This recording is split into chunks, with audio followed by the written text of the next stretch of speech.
Okay, ಈ ಥರ question decimal ಕೊಟ್ಟಾಗ 0.3 0.33 ಸೊ ಈ ಥರ ಕೊಟ್ಟು ವ್ಯಾಲ್ಯೂ ಅಂತ ಕೇಳ್ತಾರೆ ನಮಗೆ. ಹೌದಾ, ನಾರ್ಮಲಾಗಿ ಬೇಸಿಕಾಗಿ ಬರ್ಕೊಂಡು ನಾವು ಆನ್ಸರ್ ಮಾಡಿದ್ರು ಕೂಡ ನಮಗೆ ಬರ್ತದೆ, ಏನು ಪ್ರಾಬ್ಲಮ್ ಇಲ್ಲ.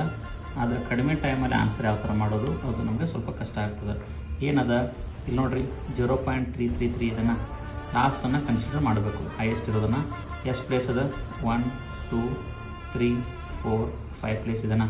ಸೊ ಯಾವ ನಂಬರು, 3 ನಂಬರು 5 ಪ್ಲೇಸ್ ಇದೆ. ಸೊ ನಾವು 5 ಪ್ಲೇಸಿಂದ ರೈಟ್ ಸೈಡಿಂದ 3 ಟೇಬಲ್ಸ್ ಬರ್ಕೊಂತ ಬರ್ತೀವಿ. ಬೇಕಿದ್ರೆ ನಾವು ಪೊಸಿಷನನ್ನು ಒಂದು ಪಾಯಿಂಟ್ ಇಟ್ಕೊಂಡು 1 2 3 4 5 ಅಂತ ಬರಿತೀನಿ. ಸೊ 3 ಟೇಬಲ್ಸ್ ಇಡ್ರಿ. 3 1 3 3 2 6 3 3 9 3 4 12. ಸೊ ಈ ಥರ 2 ನಂಬರ್ ಬಂದಾಗ 2ನ ಇಲ್ಲಿ ಬರೋದು 1 ಕ್ಯಾರಿ ಮಾಡ್ತೀನಿ ರೀ.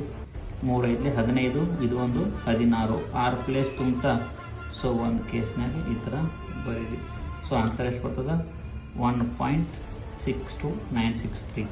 ಸೊ ಟ್ರಿಕ್ ಅರ್ಥ ಆದ್ರೆ ಈ ಕ್ವಶನ್ನ ನೀವು ಕಮೆಂಟ್ಸ್ ಮಾಡಿರಿ.